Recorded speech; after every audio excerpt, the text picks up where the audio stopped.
Merci de choisir Financial Afrique pour vous informer. Bienvenue à toutes et à tous. Alors, les PME représentent un enjeu crucial dans la création d'emplois et la croissance économique. Et selon une étude menée par l'Agence française de développement, en Afrique, les PME représentent 90% des entreprises. Elles créent entre 60 et 90% des emplois et contribuent à hauteur de 45% du PIB. Les petites et moyennes entreprises constituent le cœur du tissu économique africain, mais hélas, elles sont confrontées à des facteurs de croissance. Le grand débat d'aujourd'hui s'intéresse aux différents facteurs qui minent, qui rongent la croissance des petites et moyennes entreprises. Pour en parler, je suis en compagnie de Didier Akwete, alors le président du groupe Afrique Search, par ailleurs promoteur du Africa SM Champions Forum. C'est un plaisir de vous avoir sur ce plateau. Plaisir partagé. Bonjour madame. Bonjour, parce que vous êtes un champion. Merci. Il y a également Rivolala Ratimondrezi, CEO de la RD, catalyseur de PME. Bonjour. Bonjour Dominique et bonjour à notre cher invité. Alors, et pour boucler la boucle, Adam Awad, le directeur de publication du magazine Financial Afrique. Bonjour. Bonjour Dominique et bienvenue à Didier Akwete sur ce plateau. Merci. Alors donc, comme je l'ai annoncé tantôt, les facteurs qui minent les petites et moyennes entreprises est au cœur du grand débat de Financial Afrique d'aujourd'hui. Alors, vous êtes un champion, on vous laisse nous présenter brièvement ce que les PME représentent au sein de l'économie africaine. Alors, selon les statistiques, on a un peu plus de 100 millions de TPE, PME sur le continent, et vous avez certainement une grande partie d'entreprises PME informelles qui ne sont pas comptabilisées, puisque pendant la crise sanitaire Covid, l'exercice a été fait par des institutions africaines et internationales pour identifier ces PME et voir l'appui qui pouvait leur être apporté. Donc ce sont des statistiques assez récentes. Sur ces PME, vous avez une grande partie, c'est-à-dire plus de 60-70%, constituée de très petites entreprises de 1 à 5 employés, qui a un chiffre d'affaires assez faible, et qui est généralement dans le commerce. Donc ce gros tissu de TPE, de petite taille, est généralement dans le service, dans le commerce. Et puis vous avez une portion peut-être de 10-15% qui sort un peu du lot, qui a peut-être entre 10 et 20 employés avec un peu plus de chiffre d'affaires, dans des secteurs un peu plus diversifiés, et puis une toute petite minorité qui a plus de 50 employés, voire au-delà, qui opèrent dans des secteurs plus diversifiés, l'agroalimentaire, les télécoms, le secteur financier, l'hôtellerie, le transport, donc un peu plus diversifié. Ensuite, globalement, il faut savoir que ces PME ou ces TPE ont un accès extrêmement difficile au financement. Et donc, on estime qu'à peu près 20% des financements des PME sont assurés par le système financier classique, notamment les banques. Ce qui veut dire que vous avez au moins 80% des PME qui n'ont pas accès au financement traditionnel via les banques. Peut-être dernier élément sur lequel on peut insister, c'est que sur le continent africain, à 54 pays, vous avez une grande concentration de ces PME dans les grands pays, comme le Nigeria, comme l'Afrique du Sud, comme l'Éthiopie, comme la RDC, comme le Kenya. Donc il y a une répartition géographique relativement disparate sur le continent, avec pour conséquence très peu d'interactions entre les PME du continent, et donc c'est aussi une contrainte. Et peut-être qu'on parlera de la zone de libre-échange africaine. Si les PME n'ont rien échangé entre elles ou ne se connectent pas entre elles, ça pose quand même une difficulté pour la zone de libre-échange. Nous y reviendrons au cours de cette émission, ce grand débat. Alors, je vais me tourner du côté de Adam Awad. Mais j'ai bien écouté ce que M. Akwete a dit à propos de l'importance de la PME. Mm-hmm. Et j'ai plutôt une interpellation. C'est d'abord, est-ce que le problème des PME ici en Afrique n'est pas d'abord d'ordre, je dirais, de définition? Qu'est-ce que c'est qu'une PME? Est-ce que nous avons la même définition au Sénégal, en Côte d'Ivoire, au Maroc, au Kenya et en Afrique du Sud? Ça, c'est d'un.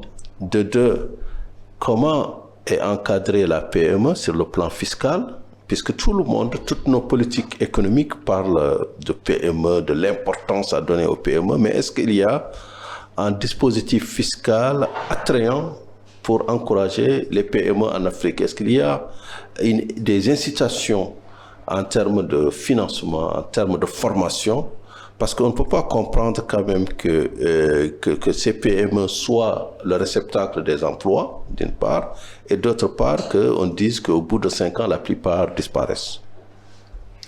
Alors, la première question, effectivement, selon les régions, quand vous allez au Kenya ou au Nigeria, une PME reste une PME, mais après, en termes de taille, on va rapidement constater qu'une PME au Kenya, puisqu'on a fait le forum au Kenya, en Afrique du Sud, en Ouganda, la taille est quand même différente.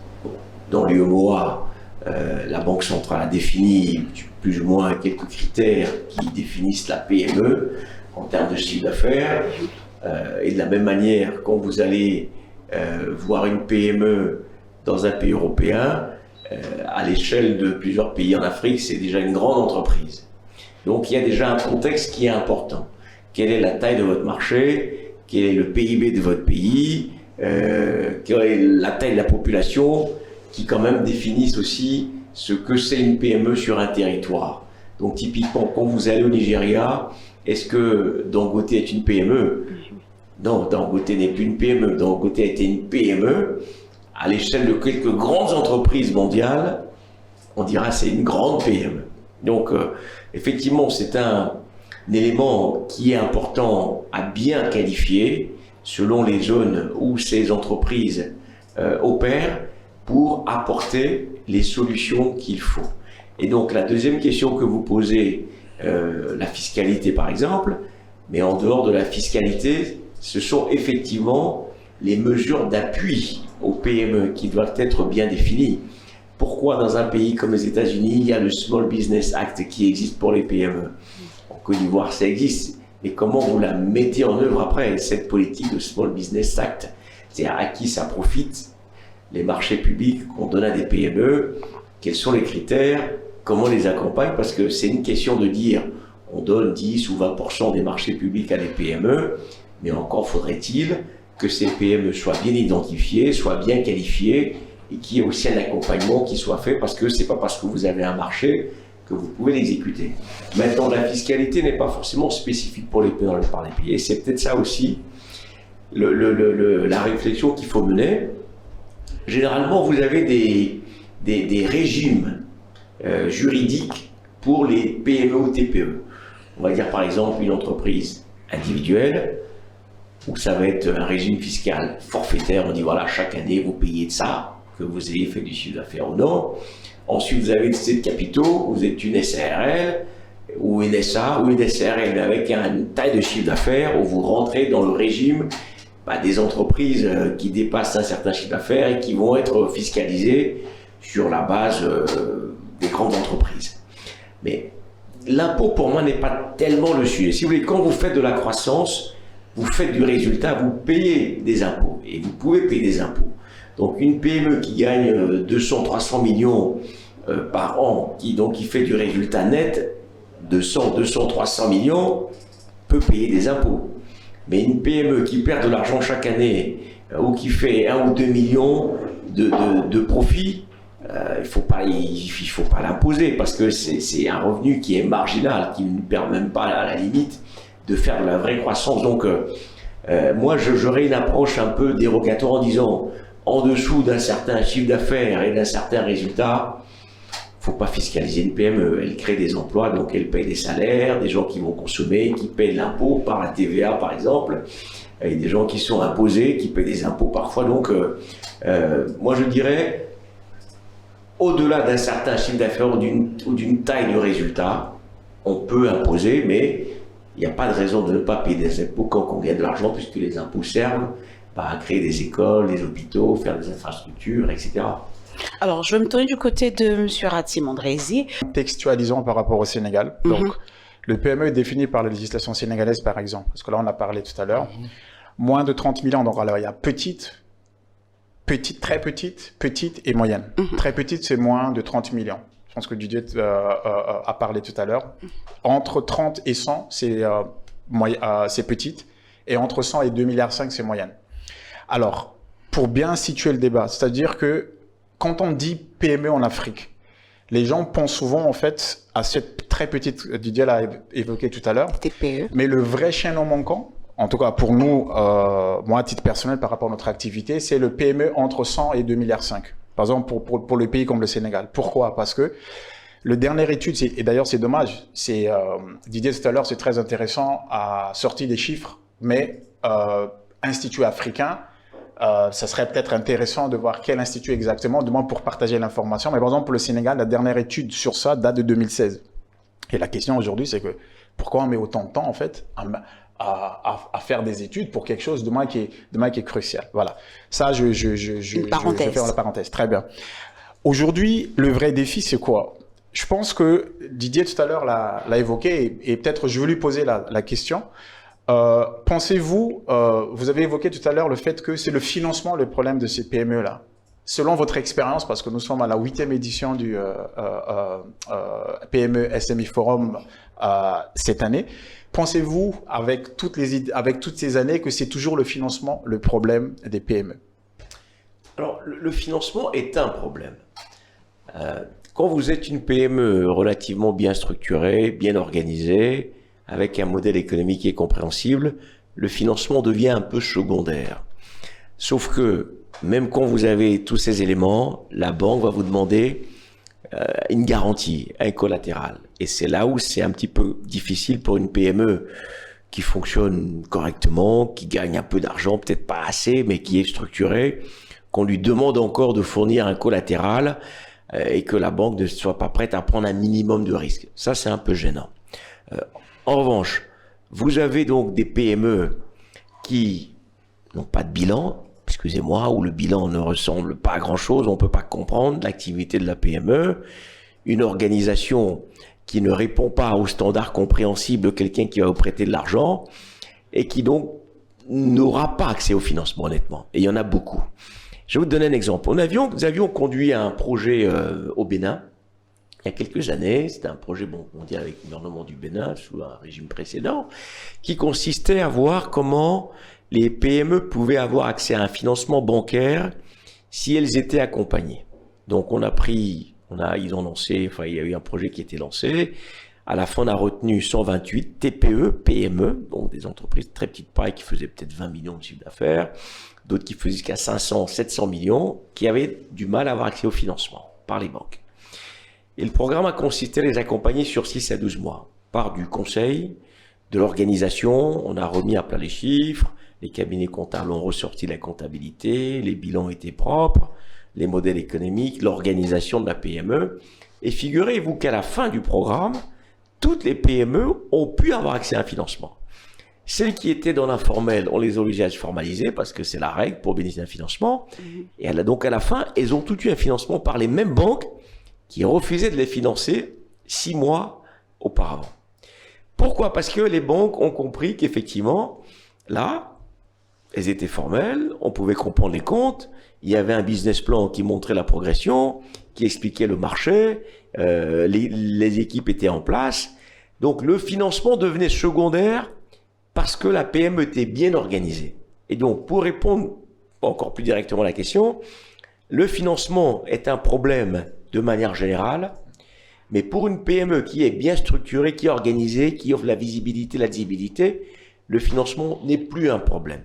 Après, peut-être, on va lui demander des garanties qu'elle n'a pas, et donc, ça ne règle pas son problème de financement, parce que l'entrepreneur, une fois que vous avez mis sur la table tout ce que vous aviez pour démarrer, et que c'est dur pendant la première année, c'est dur pendant la deuxième année, vous avez donné votre terrain en garantie, votre maison, vos économies, le DAT, la troisième, quatrième année, quand vous êtes ce qu'on appelle dans le tuyau, là, vous rentrez toujours dans la vallée de la mort pour en ressortir, on voit bien que l'activité tourne, mais quand vous rentrez dans cette vallée de la mort, personne ne vous accompagne, c'est là en fait qu'est le problème.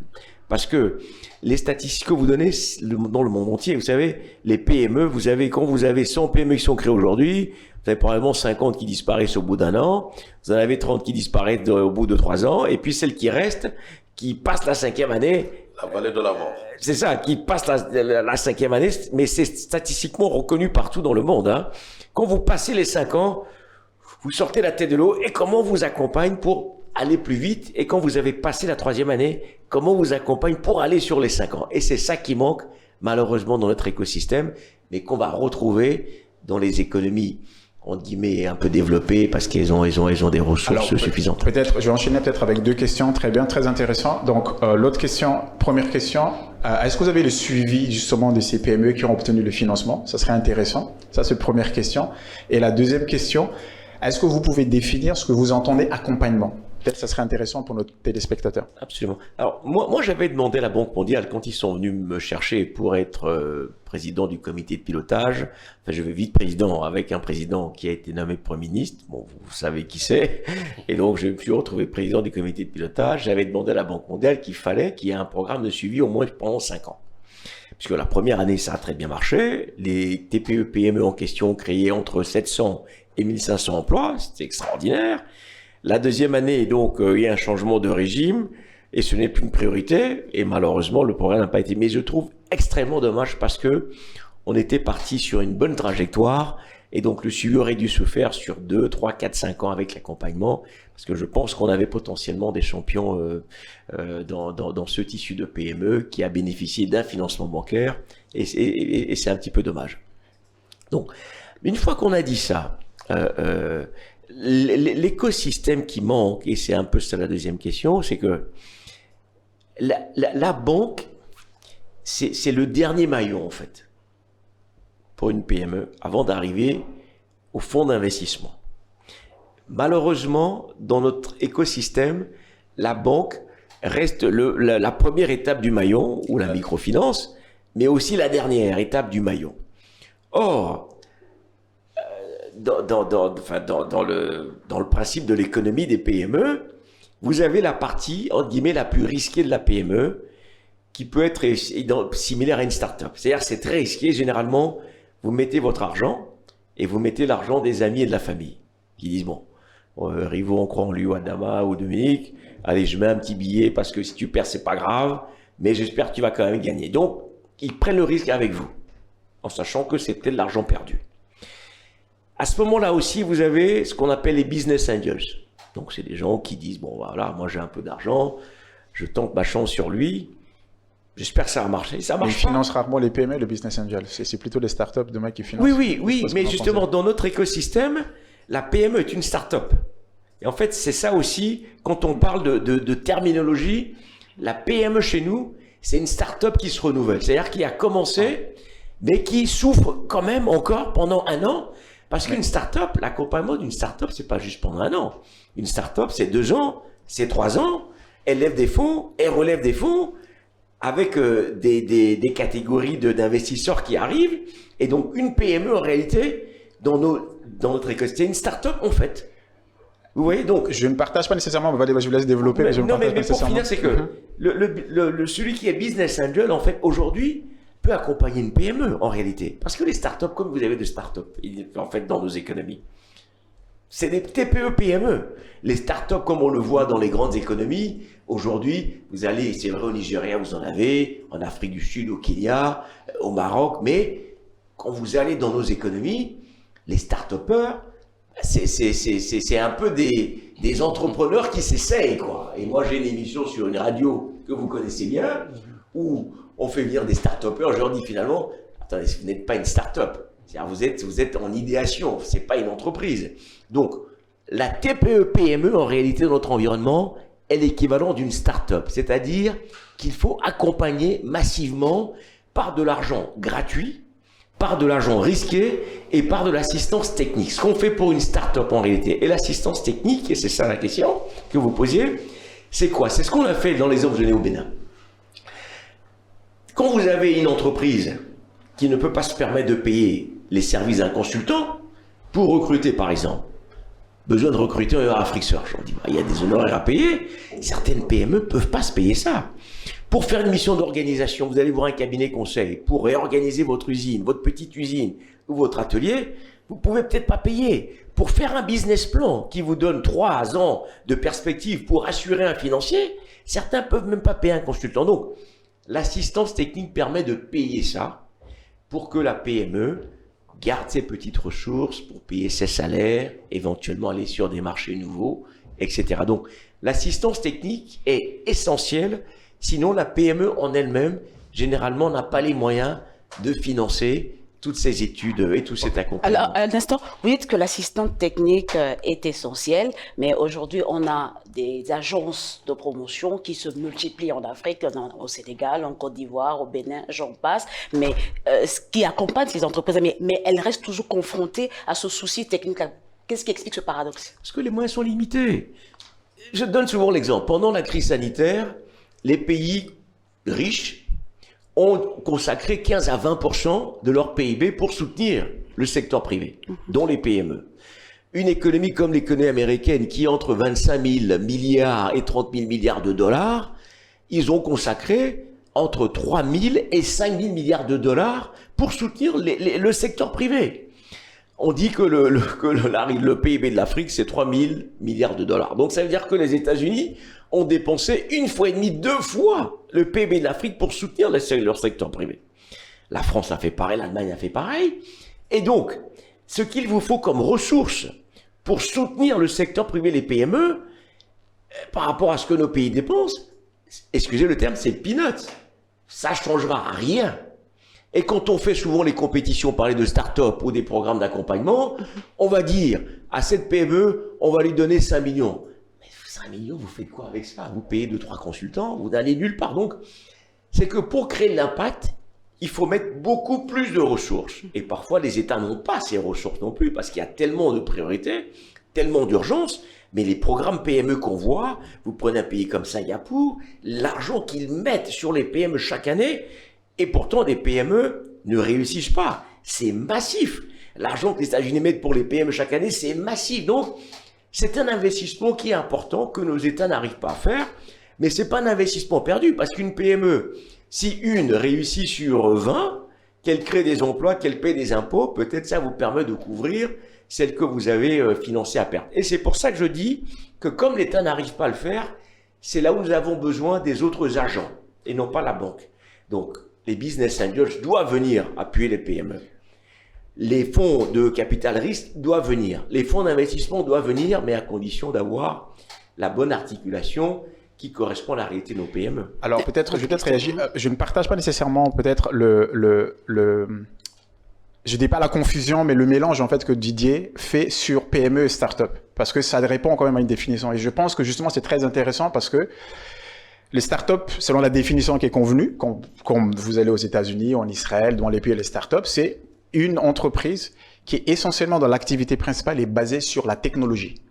C'est-à-dire que quand quelqu'un monte un garage, quand quelqu'un monte une coiffure, c'est pas une start-up en fait. C'est un défaut de langage de dire que c'est une start-up. C'est essentiellement technologique. En revanche, les PME, c'est les garages, les coiffeurs, les commerces, voilà. Et deuxième élément, donc je voudrais préciser, donc de mon point de vue, quand Didier parle effectivement que les business angels en fait soutiennent, effectivement les business angels soutiennent les startups et non pas les PME. Et c'est là où en fait où le problème déjà en termes de confusion. Par exemple, un pays comme le Sénégal. Un pays comme le Sénégal, nous avons bientôt 27 ou 28 banques, la 28e banque, je pense, la banque algérienne demain qui vient être installée. Nous avons 7 à 8 fonds d'investissement qui sont ici.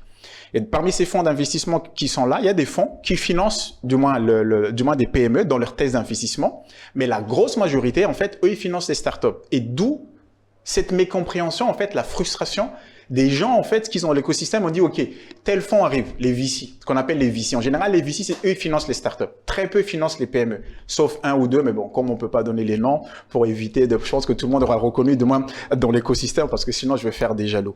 Donc, je trouve que en termes de confusion de langage, donc, la question que je pose à Didier, est-ce que justement, cette confusion de langage déjà ne contribue-t-il pas à faire en sorte justement que ces entrepreneurs-là, justement, par exemple, lorsque quelqu'un vient, on dit, OK, nous, on cherche à financer. Ils viennent en tant que VC X. Ils disent, voilà, on cherche en tant que financier. Donc, on sait, donc, ceux qui sont initiés savent que eux, ce qu'ils cherchent, les startups. Et nos jeunes, qui montent des projets tout aussi intéressants que les autres, viennent les voir. Mais à 99,99%, ils le refusent. Donc, ma question, c'est que, pensez-vous, est-ce que vous partagez le même distinguo que je fais par rapport à PME et start-up? Et est-ce que selon vous, ce langage justement, est-ce que ne mérite-t-il pas d'être précisé dans l'écosystème pour que les choses soient beaucoup plus claires? Non, vous avez raison. C'est-à-dire que les startups à l'origine, ce sont des entrepreneurs qui sont dans la tech. Mais quand vous allez dans les pitchs, les sessions de pitch où les entrepreneurs viennent pitcher, qu'on appelle start-up, en Afrique, vous n'avez pas des entreprises dans la tech. Vous avez des gens qui sont dans l'agro, qui sont dans le tourisme. Oui, mais malheureusement, moi, je participe à plein de concours où on emmène des start-upers qui sont dans des secteurs autres que la tech. Et donc ils ne doivent pas s'appeler start-up. On doit les appeler PME, mais c'est moins sexy. On les appelle start-up. Mais c'est moins sexy. On dit, ils démarrent une activité. Alors, c'est pour ça que d'ailleurs que, vous voyez, quand les, soi-disant les VC ou les business angels viennent pour financer soi-disant des startups, combien de startups au sens strict du terme à l'américaine, non seulement sont financées, mais pourtant c'est ça aujourd'hui du moins qu'on nous vend. Oui, mais c'est ça le problème. Non, mais c'est pour ça que je dis, en fait, il ne faut pas non plus que nous, en Afrique, nous reprenions effectivement les termes consacrés ailleurs qui correspondent pas à notre réalité, comme typiquement une PME. Ça veut dire quoi une PME dans nos environnements par rapport à l'Allemagne, aux États-Unis ou la Chine? Okay, je partage. Une start-up en Afrique, ça veut dire quoi par rapport à une start-up en Californie, etc. Maintenant, comme le terme est dans le langage courant, on dit un start-upper, c'est quelqu'un qui démarre une entreprise. Et c'est comme ça qu'on le vend, qu'on le perçoit malheureusement. Mais il y a beaucoup de déceptions en fait. Justement, par exemple, une des frustrations par exemple de l'écosystème du Sénégal, par exemple, il y a certains fonds qui sont arrivés, très connus de demande de la place, fonds américains, donc peut-être pour donner des indices, qui n'ont quasiment pas fait de deal en fait, parce que justement ce mécompréhension, c'est-à-dire que eux quand ils sont venus, quand on leur a vendu l'Afrique, on dit qu'en Afrique il y a beaucoup de startups. Vous qui voyagez beaucoup, vous avez fait l'Afrique du Sud, Kenya. C'est l'écosystème que je connais moins parce que j'ai pas encore fait demain cette zone-là. Mais d'ailleurs, quand on regarde la carte où est-ce que les startups lèvent le plus, c'est en Afrique de l'Est et en Afrique du Sud. Un peu au Nigeria. Même le Nigeria ne peut pas rivaliser, par exemple, avec un écosystème demain comme le Kenya. Parce que là, c'est bien défini, je pense. Et au Sénégal, je sais qu'il y a beaucoup de frustration parce qu'il y a des fonds qui viennent. On dit, OK, venez en Afrique pour investir. Et aujourd'hui, tous les financements qu'on nous vend, parce que quelque part aussi, c'est vrai que nous, les PME, effectivement, là, je suis d'accord avec vous.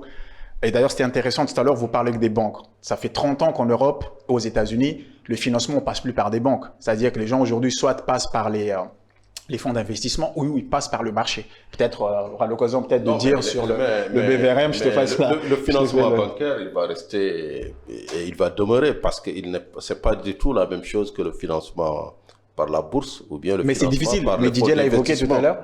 Comme quoi, il faut un collatéral. Et c'est là où tout pêche, en fait. Alors, il faut un collatéral, mais aussi, il y a dans les initiatives nationales, en Afrique, on parle de plus en plus de la notation. Par exemple, il y a un système de scoring développé avec des structures, un système de centrale des bilans. L'idée, c'est quoi? L'idée, c'est qu'à l'arrivée, que les entreprises les mieux notées soient exemptées de la garantie. D'ailleurs, c'était l'objectif de la, comment dirais-je, en 2007, de l'introduction des agences de notation dans notre sous-région. C'était de permettre aux entreprises de lever de l'argent, cette fois-ci en bourse, mais sans nécessairement passer par la garantie, si vous avez un certain seuil de notation. Par contre, pour le financement bancaire, je pense qu'il sera toujours incontournable, mais comme disait Didier à l'entame, le financement bancaire n'est pas peut-être le premier des financements pour une PME. On a le capital déjà qu'il faut financer. Et c'est peut-être là où les fonds de capital risque manquent dans la sous-région. Et c'est peut-être aussi là où il faut... Mais ils ne financent pas des PME, dans ma soeur que je dis, les capitalistes ne financent pas des PME. Non. Si, il y a ça dépend de l'activité. Si l'activité est très dynamique et très porteuse. Dans l'agrobusiness, il y a beaucoup de fonds d'investissement. Dans la santé, il y a beaucoup de fonds d'investissement. Mais très mûrs. Et c'est bien avant le phénomène des startups, je pense, qui est très récent par rapport aux PME. Par contre, le problème de nos PME en Afrique, c'est lié à la taille. Parce que les fonds d'investissement ont besoin d'un certain niveau, d'un certain seuil, d'une certaine taille de bilan pour prendre des risques. Mais puisque 80% font moins de 100 millions de chiffres d'affaires, je ne connais pas de fonds d'investissement qui va s'intéresser à de si petites structures. Non, mais justement, c'est là en fait. Peut-être c'est les 15 à 20% qui intéressent Didier. Je pense que Africa SME Champion Forum, on parle plutôt de ces grandes PME qui font plus de 2,5 milliards Ils sont plus PME, de francs CFA. Ce sont des grandes entreprises. Je pense que ce sont ces entreprises qui intéressent les fonds d'investissement. Et justement, je voulais demander à Didier, si on devait aujourd'hui identifier les prochains Dangote dans notre sous-région, est-ce que ces prochains Dangote existent? Est-ce qu'on les verra peut-être à Lomé, au African SME Champion Forums? Ou bien, qu'est-ce qu'il faut faire pour les créer? Alors, il y a certainement des Dangote en puissance qui existent. Alors, certaines sont relativement discrètes, donc on en parle moins, parce qu'il y a quand même, moi je siège dans des comités d'administration de banques, donc je vois quand même passer des dossiers de PME qui sont pas connus, mais qui lèvent 1, 2, 3, 4, 5 milliards de financement bancaire pour des gros investissements. Parfois, c'est de la syndication de plusieurs banques, mais qui sont pas sous la lumière comme Dangote ou d'autres. Mais elles ne sont pas nombreuses. Et c'est ce que vous disiez justement, parce que pour passer de 50 millions à 500 millions, et de 500 millions à 3 milliards, c'est extrêmement difficile. Moi-même, je suis entrepreneur et j'entreprends depuis plus de 20 ans et je vois la difficulté que c'est de passer les étapes. Donc, pour passer les étapes, il y a un certain nombre de conditions qui doivent être réunies que les entreprises ne trouvent pas souvent. Donc, quand vous faites 50 ou 100 millions, vous allez passer à 500. Soit vous trouvez un investisseur qui injecte du capital, donc des ressources longues, parce que la banque, généralement, on va pas le faire. La banque va vous accompagner sur un marché en disant tu as un marché, c'est le fonds de roulement. Je domicilie le paiement de ton client chez moi pour être sûr d'être payé. Donc, c'est pas de l'investissement, c'est de l'avance de trésorerie. Voilà, Ouais. c'est exact. Donc, il manque toujours ce segment qui permet à la PME qu'on injecte des ressources un peu longues par des investisseurs particuliers ou ce que j'appelle des business angels, au sens où, en Afrique, ce que j'entends par business angels, c'est aussi proche du friends and family. C'est-à-dire, c'est des gens qui sont un peu fortunés et qui ont une petite cagnotte et qui disent, tiens, je peux mettre dans une PME qui tourne déjà, ou une TPE qui tourne déjà, pour voir ce qu'elle peut faire. Mais encore faudrait-il l'organiser pour que l'investisseur puisse bien le faire. Mais donc, il y a cette première étape déjà, où il faut un peu d'argent, un peu risqué, quoi, pour passer la barre des 500. Et puis ensuite, vous allez intéresser une banque qui va dire, tiens, à ce niveau de chiffre d'affaires, je vois que ça tourne bien, je peux donner un peu de dette, parce que la dette va vous permettre de répondre à des appels d'offres, peut-être de recruter quelques personnes rapidement pour passer encore l'étape des 500 à 700. Et donc, c'est cette articulation de ces instruments qui manquent pour aller ensuite vers les 2, 3, 4, 5 milliards et voire au-delà. Donc, au forum Afrique SME Champions Forum, on essaie de faire un mix. Parce qu'effectivement, la réalité du continent, ce ne sont pas que ces entreprises qui font plus du milliard, qui ne sont plus la moyenne, mais qui sont déjà dans la grande, entre guillemets, entreprise, parce qu'elles font des milliards. Donc, on essaie de les inviter avec des moyennes et puis quelques petites pour créer aussi des interactions et puis montrer aussi des exemples. C'est-à-dire parce que l'entrepreneur, généralement, est assez isolé. Hein. Pour faire la croissance, vous êtes généralement tout seul. Vous réfléchissez seul, vous parlez à quelques amis qui ne sont peut-être pas passés par là. Et donc, l'idée aussi du forum, c'est de partager ces expériences, notamment dans les masterclass, où vous avez certains qui sont passés par ces étapes, comment ils ont fait, et qui ont grandi un petit peu plus, pour que ça vous serve également de repère pour votre croissance. Est-ce que je peux poser une question à Didier? Bien sûr, allez-y. Selon vous, tout à l'heure c'est intéressant, vous avez dit effectivement que il faut accompagner donc pour passer de 100 à 500. Donc j'aimerais poser la question, selon vous, qu'est-ce qui empêche, selon votre expérience, selon de moi ce que vous avez vu, ces entreprises-là de passer de 100 à 500? Ça c'est la première question. D'ailleurs, et puis je poserai la deuxième question après. Pour passer de 100 à 500... Oui, 100 à 200, bon, peu importe, mais voilà, pour niveau supérieur, voilà. Selon vous, qu'est-ce qui leur manque à ces entreprises-là, ou du moins à ces entrepreneurs? Alors, plusieurs choses. Les ressources humaines. Parce que pour aller chercher des marchés, il vous faut des hommes. Et généralement, une PME, pour attirer les cadors, entre guillemets, il faut les payer. Donc c'est un peu difficile. Et moi je le vois. Quand des PME nous approchent pour recruter un un directeur marketing commercial, financier, le salaire qu'il demande, la PME dit je ne peux pas payer, c'est trop pour moi. Or, à un moment donné, quand même, la qualité des ressources humaines est essentielle. Pour faire un journal et une chaîne comme celle-là, vous avez dû investir dans les ressources humaines. Il y a un beau studio, mais si vous n'êtes pas là pour poser les bonnes questions, Adama n'est pas là, le truc disparaîtrait assez rapidement. La qualité des ressources humaines dans les PME est un gros sujet. Deuxième sujet, l'organisation. Et généralement, le patron de PME, type, c'est quelqu'un qui fait un one-man show, en fait. C'est lui qui décide de tout, c'est lui qui fait le commercial, c'est lui qui signe les chèques, qui va à la banque, qui prend dans la caisse aussi quand il veut, qui recrute qui il veut. Donc, l'organisation est vraiment autour d'un homme, d'un individu, et ça empêche l'organisation de se déployer. Donc, tout le monde fait ce que dit le chef. Donc, vous pouvez pas. C'est pour ça que dans les grandes organisations, quand le directeur de l'audit dit non, ça on peut pas, et on dit on vire le DG parce que vous avez commis des actes qui sont préjudiciables à l'entreprise, on peut vous virer en tant que CEO.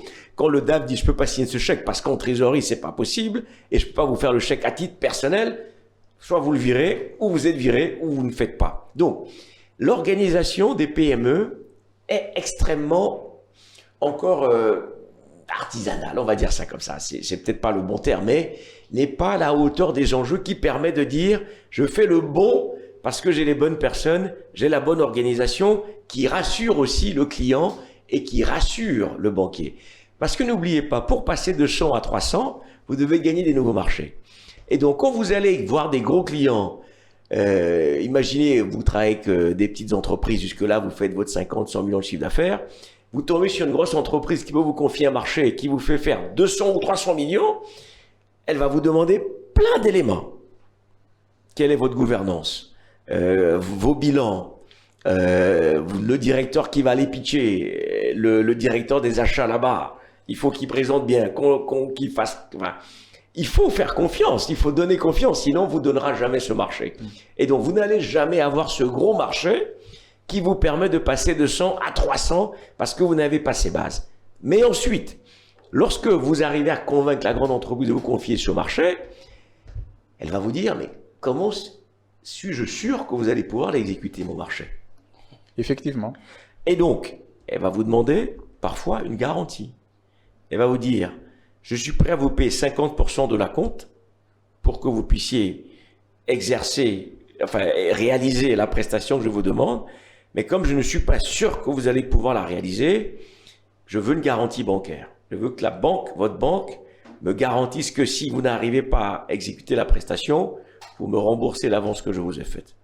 Et quand vous allez voir la banque dit, ah non, non, non, 100 à 300, et moi tu veux que je prenne le risque pour toi? Non, non, non, sauf si effectivement, la banque vous fait confiance, le dirigeant est vertueux et sérieux. Donc, c'est tout cet enchaînement en fait.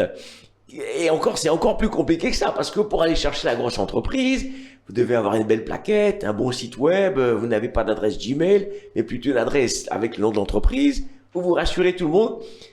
Je suis d'autant plus à l'aise pour le dire, parce que nous-mêmes, pour arriver à ce qu'Afrique Search a pu faire modestement en 25 ans, on a commencé en disant, attendez, nous entrons sur un marché où il n'y a que des grands. Nous sommes un petit acteur. Donc, en étant un petit acteur, il faut que nous ayons les standards des grands. Et donc, on a pris des bureaux là où sont les grands, donc vers les Champs-Élysées. On a fait des plaquettes aussi prestigieuses que les grands cabinets de chasseurs de tête. Nous étions une petite équipe de gens très sérieux, propres sur eux, s'exprimant bien, comprenant le marché. Et donc, on a rassuré le marché, et puis on a dit, on peut exécuter parce que nous avons la base de données des candidats qu'il vous faut pour qu'on puisse vous servir.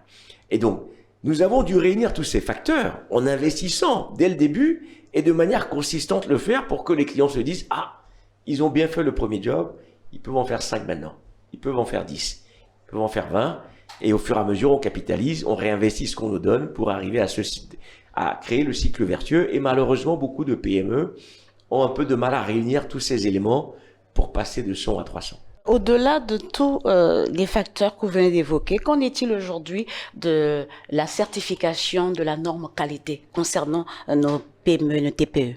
Alors, très peu long, parce que ça aussi, ça demande d'abord d'être très organisé. d'avoir des process et de payer pour la certification. Comme ce dont parlait Damawad, même pour la notation, il faut payer. Et quand vous rentrez dans ce processus-là, il faut que vous soyez consistant sur la durée, sinon vous aurez investi pour rien. Donc le préalable est un peu coûteux. Donc la préparation est coûteuse. C'est pour ça d'ailleurs qu'un fonds d'assistance technique peut venir justement aider une PME qui a les fondamentaux, qui tournent assez bien en disant « Ne vous inquiétez pas, ça va coûter 50 millions, 100 millions, on va le faire pour vous. 20 millions, on va regarder vos process, on va vous les écrire, on va vous mettre aux normes qu'il faut pour passer les épreuves et on va payer le certificateur pour qu'il vous le fasse. Mais attention, après, vous devez vous assurer que vous-même, vous pouvez prendre le relais, payer et maintenir les process. Et une PME, quand vous allez la voir pour dire payer 20, 30, 40, 50 millions pour conduire un processus, pour elle, c'est peut-être 2 ans de salaire de ses collaborateurs. Donc elle dit, mais si je fais ça, comment je vais payer mes emplois? Donc, c'est pour ça que je dis, c'est pas un long fleuve tranquille. Hein. Lorsque dans les pays développés, on met autant de millions, de centaines de millions de dollars pour accompagner les PME, parce qu'on sait que la PME elle-même aurait du mal à passer ces étapes si on lui demande de le faire. Didier, on peut résumer ce que vous venez de dire en disant qu'il y a un problème de dette, d'accès au marché de la dette, d'accès aux capitaux d'une manière générale, que le système bancaire peut-être devrait encore être incité à jouer un rôle plus grand dans le financement des PME, de certains segments de la vie des PME.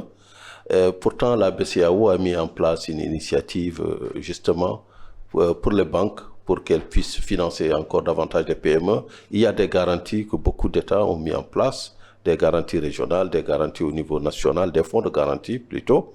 Mais est-ce que, au-delà de la question du financement, l'un des grands défis des PME n'est pas l'accès à la commande publique, l'accès au marché?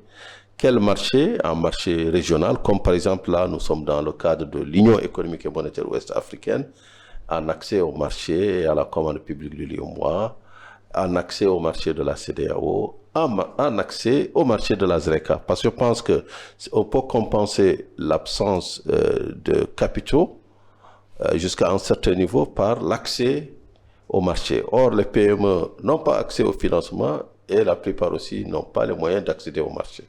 Non, effectivement, la commande publique est importante, encore plus dans nos pays, parce que nous avons dans nos pays des secteurs privés relativement faibles, et donc c'est l'État qui finance la plupart des gros investissements.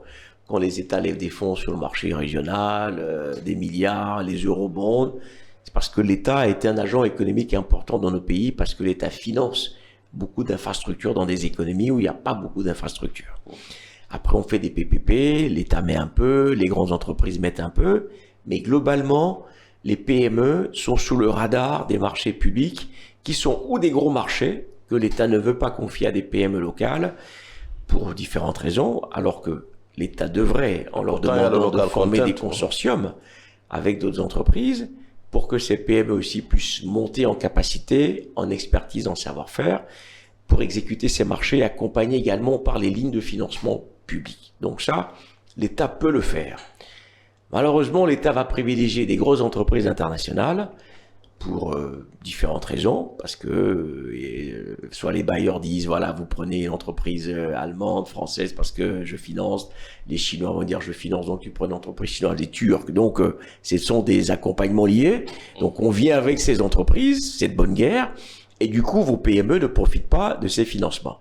Ou alors, vous levez les fonds sur les marchés, mais vous faites pas assez confiance à votre propre secteur privé, et donc vous prenez des multinationales qui viennent exécuter, et qui travaillent finalement très peu avec les PME, qui ne sont pas non plus souvent outillés, mais on devrait imposer, quand on a un gros projet, que vous avez 12 mois à 18 mois pour avoir une chaîne un écosystème de PME que vous avez formé, accompagné, et qui rentre dans le cadre de ces gros projets, et donc qui bénéficient des retombées de ces marchés publics. Et puis, la troisième catégorie, c'est ce que j'appelle les marchés des copains.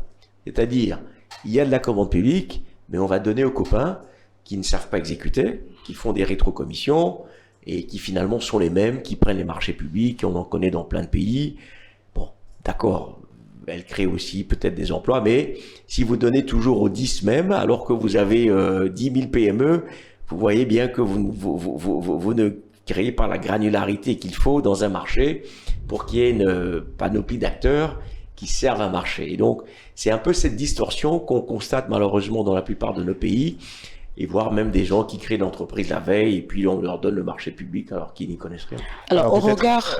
Est-ce que je peux juste répondre? Alors, j'ai bien entendu Didier, ce que vous avez dit, donc ce que Adam a aussi dit, accès au financement, même pour moi à titre personnel, je pense pas que c'est le financement qui soit le problème, mais est-ce que, pour synthétiser, est-ce que ne pensez-vous pas justement que le problème, parce que là vous avez parlé effectivement des différents marchés, on donne aux copains, on donne à d'autres, aux multinationales, mais c'est une réalité aussi parce que nous, on est là, on vit, on a regardé aussi les marchés qu'on a donnés aux locaux, pour ne pas citer des exemples très concrets, mais bon, par exemple le stade, on a donné ça aux locaux, mais les résultats ne sont pas du tout probants. Peut-être en disant ça, peut-être je vais offusquer en fait certains.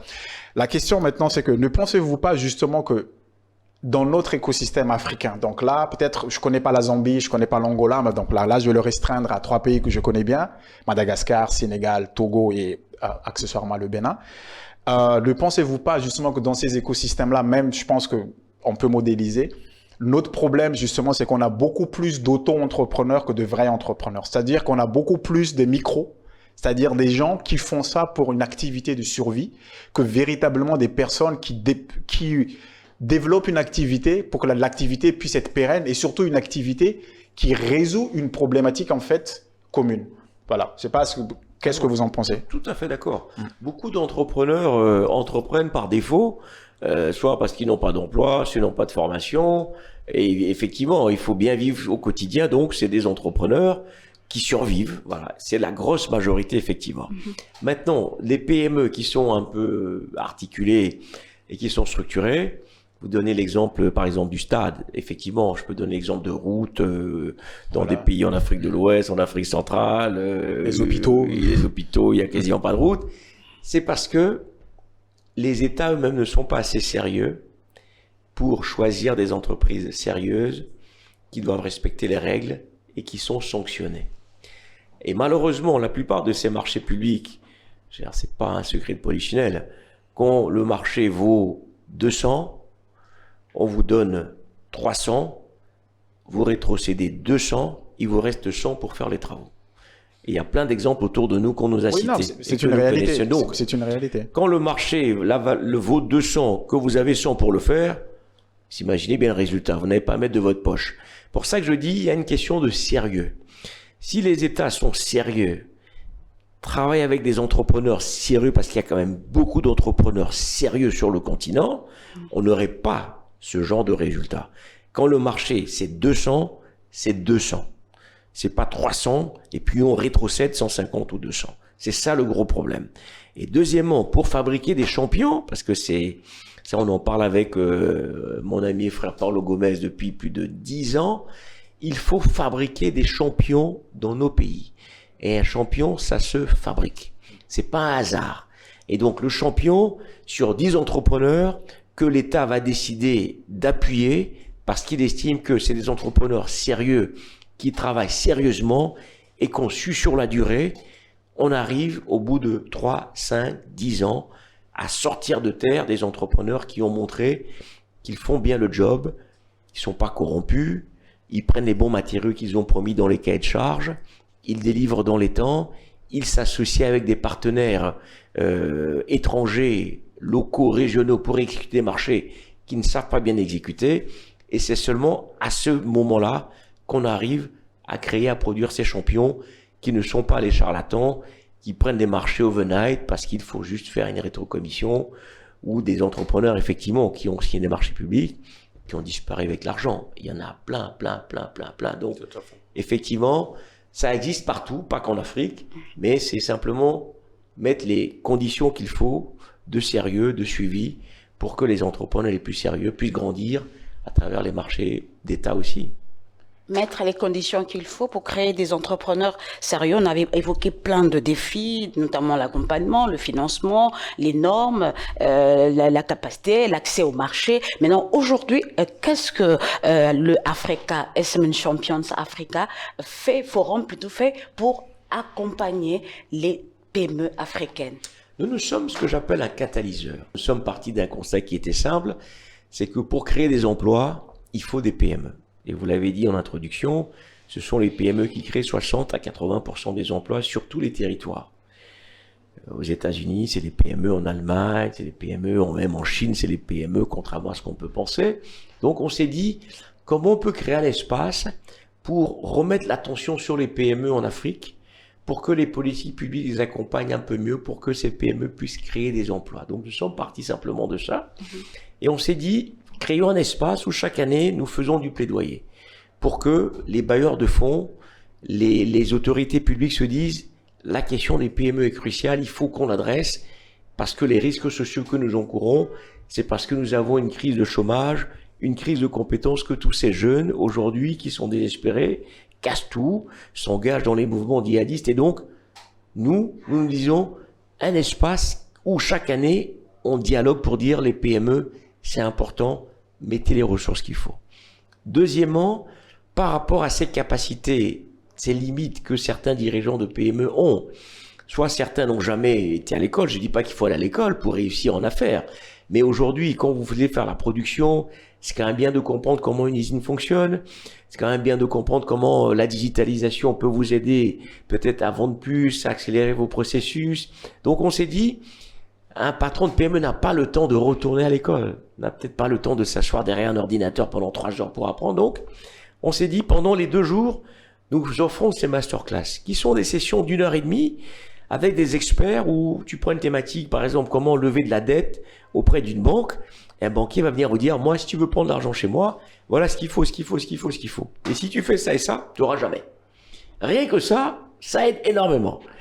Vous entendez parler capital à investissement, une session qui dit, pour que je mette de l'argent en capital chez vous, voilà ce qu'il faut faire. Et vous challengez, vous posez des questions. Donc, nous avons des sessions, des masterclass, qui permettent d'outiller les dirigeants pendant 2 jours. Et pour nous, c'est un peu notre apport aussi aux dirigeants. Ensuite, la question des financements qui est importante, le fait de venir, et j'aime bien donner cet exemple, et de rencontrer des banquiers pour discuter directement avec eux.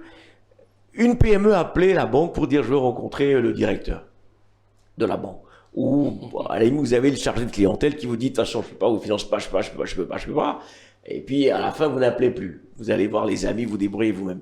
Mais je vais vous raconter cette anecdote. Quand on a fait le forum la première année ici en 2014, et vous y étiez, il y avait un patron d'une PME ivoirienne qui est venu, qui est dans les télécoms, et qui a participé au forum, que je n'ai pas rencontré. L'année d'après, on est parti à Nairobi, il est venu, il s'est présenté à moi.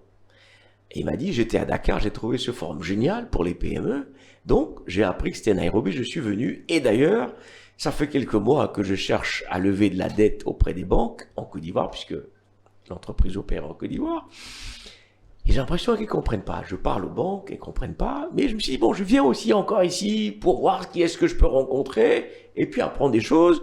Et il rencontre le patron d'une grande banque ivoirienne qui était venu aussi à Nairobi, qui était panéliste.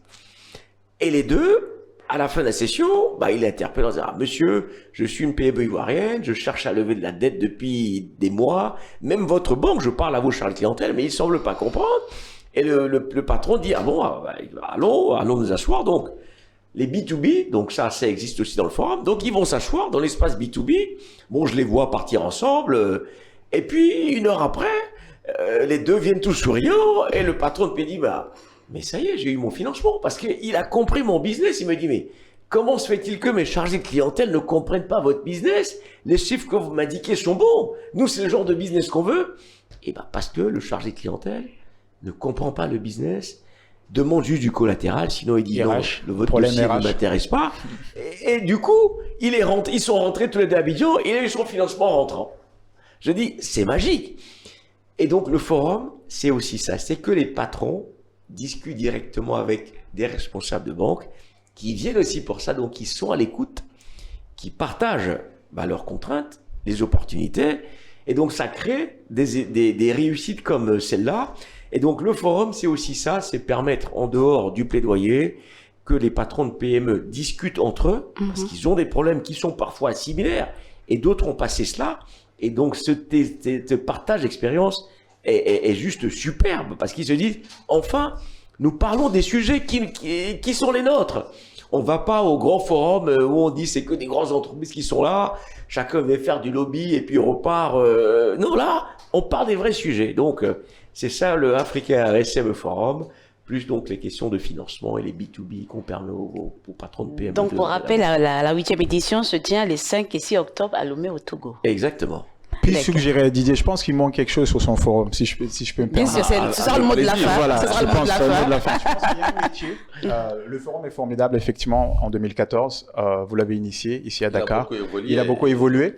Mais je pense qu'il y a un métier, donc, en écoutant, donc, effectivement, il y a le masterclass, faire le rencontrer les grandes entreprises avec les moyennes entreprises surtout, parce que les petites, en gros, personne, malheureusement. Personne n'en veut. Voilà, effectivement. Personne ne regarde, n'en veut, c'est quand même, c'est un peu fort. Rencontre B2B, networking. Je pense qu'il y a un métier qui a émergé ces 5 dernières années. Et je suis disposé véritablement, en fait, à échanger. Peut-être, là, c'est trop tard, même pour les prochaines éditions. C'est le métier d'accompagnement. C'est pour ça que j'ai posé la question, en fait, c'était pas innocent. Il y a toutes les structures, dont moi, je représente, qui accompagnent les chefs d'entreprise. Par exemple, nous, notre métier ici à Dakar, et on a une filiale au Bénin, c'est de comment faire passer les petite entreprise à moyenne entreprise. C'est-à-dire, en gros, il faut qu'on le fasse passer entre 30 et 100, au-delà de 100. Parce qu'en gros, c'est ça le chaînon manquant. Et il y a des structures qui se sont montées dans différents États. Donc, il y a une très belle initiative qui s'appelle, par exemple, Afrikinov, qui a été montée justement, donc qui a été financée par l'AFD, qui regroupe ce qu'ils appellent SAEI, structure d'accompagnement des entreprises innovantes. Donc, vous avez les incubateurs, vous avez les pépinières, vous avez les accélérateurs. Et je pense que désormais, c'est un nouveau métier. C'est le chaînon manquant. Lorsque vous allez quelque part, en tout cas dans les pays francophones, vous allez voir en gros, par exemple, au Togo, vous renseignez, il y a certainement demain des structures. Et je pense que nous pensons, en tout cas à titre personnel, je pense que c'est véritablement l'avenir. Parce que tout à l'heure, vous avez pas pensé, mais vous avez dit que les chefs d'entreprise, en fait, ils font un peu le one-man show. Et ça m'a interpellé parce que c'est la réalité. C'est une des raisons qui fait que nos entreprises, justement, n'arrivent pas à avancer parce qu'ils sont seuls. La solitude de ces chefs d'entreprise-là. C'est-à-dire que j'ai l'habitude de dire qu'en Afrique, pour les événements sociaux, nous sommes tous ensemble. Décès, mariage, baptême, on est tous ensemble. Mais quand il s'agit d'entreprendre, on est systématiquement seul. C'est incroyable le nombre de U. SARLU, Société à responsabilité limitée unipersonnelle. SAU, Société anonyme unipersonnelle, en fait, qu'on envoie. Donc, peut-être que pour les prochains forums, je pense que ça serait véritablement intéressant désormais parce que voilà, les choses, je pense que devaient être mûres, que les structures en fait qui accompagnent véritablement ces boîtes puissent expliquer justement à ces bailleurs ou du moins à ces grosses entreprises-là l'utilité justement, mais comment on fait en fait parce que c'est un métier. Je vais vous faire plaisir. Cet espace existe dans le forum. Ah parfait. C'est ce qu'on appelle l'espace de conseil personnalisé. Et nous faisons venir des mentors, des coachs, des structures d'accompagnement, comme par exemple à Lomé, il va avoir la GIZ qui a une structure d'accompagnement de PME, l'AFD, SID était venu par exemple à Nairobi, AIM. Donc, généralement, on invite cet écosystème et pendant 1 heure, bon, généralement on dit 1 demi-heure, 3/4 d'heure après, si plus affinité, continuez votre chemin ensemble. Et donc, on a cet espace de conseil personnalisé où nous avons ces mentors, ces coachs qui conseillent les entrepreneurs. Nous, on fait la première mise en relation. Si l'entrepreneur est assez smart pour dire j'ai besoin d'aller plus loin, il va continuer avec lui ou prendre un autre pour l'accompagnement. Voilà. Mais c'est justement, en fait, juste pour préciser, c'est notre métier, en fait, va au-delà du coaching, en fait, et puis du mentorat. Et nous, on fait bien le distinguo entre tout ce qui est DFI, tout ce que vous avez cité, GIZ, l'AFD. Il y a vraiment des structures privées, pas portées par des organismes d'aide internationale, allemandes, françaises ou belges ou luxembourgeoises, mais c'est vraiment les initiatives privées africaines qui disent, OK, nous, notre métier, c'est d'accompagner ces entreprises-là. Et ça ne se résume pas au mentorat et au coaching. Et c'est payant. Oui. En fait, c'est ça. Parce que les bailleurs dotent ces structures de fonds et donc accompagnent les PME sans les faire payer. C'est pour ça que nous avions pris, bon, les deux existent, hein, nous avons des accompagnateurs qui viennent et qui proposent après leurs services, mais on se dit, si on peut faire bénéficier les PME de ces fonds d'assistance effectivement gratuits, autant le faire parce que beaucoup ne le savent pas. quand vous avez des fondations comme Mastercard, comme Visa, qui font ça aujourd'hui, nous, on se dit, tout ce que la PME peut économiser, il faut permettre qu'elle l'économise. Et c'est pour ça que finalement, on invite beaucoup ces acteurs qui ont quelques centaines de millions de dollars, ou 250 exactement, à la sur 5 disposition pour ces PME. C'est pour ça que généralement, on aime bien qu'elles viennent parce que c'est de l'argent dont nos PME peuvent bénéficier. Pour finir, Didier Akwete, quelle est la particularité de cette 8e édition? Alors, chaque année, nous avons une thématique. Et cette année, c'est la consolidation. Vous savez, les 2 années Covid ont quand même fait beaucoup de ravages dans le secteur privé, dans les TPE, PME. Et l'année dernière, quand nous avons organisé le forum à Kampala, c'était la relance. Et donc, les thématiques étaient autour de la relance, comment on relance les PME. Et on s'est dit, cette année, celles qui ont réussi à survivre et à être relancées, il faut essayer de les consolider, ou celles qui ont résisté pendant la crise, il faut les consolider. Donc, c'est le thème, c'est la consolidation, pour voir si elles peuvent avoir des parcours de croissance un peu plus sereins. Après la relance, place à la consolidation. Oui, merci, c'est le mot de la fin. Nous vous remercions d'avoir été des nôtres. Je rappelle que vous êtes le président du groupe Africa Search, chasseur de talents. Et vous organisez le SME Champions Forum les 5 et 6 octobre à Lomé au Togo. Il s'agit de la 8e édition. Merci. Merci également à Rivolala Ratimondressi, CEO de la RDE, catalyseur de PME. Il était vraiment dans son élément aujourd'hui. Ouais, merci à nos chers invités. C'était très intéressant. Merci également à Adamawa, directeur de publication du magazine Financial Afrique. Merci également à vous qui nous permettez d'exister, qui nous faites confiance chaque semaine dans le grand débat de Financial Afrique aujourd'hui, qui s'intéressait aux facteurs qui freinent la croissance des PME en Afrique. Excellent week-end chez vous et à très bientôt.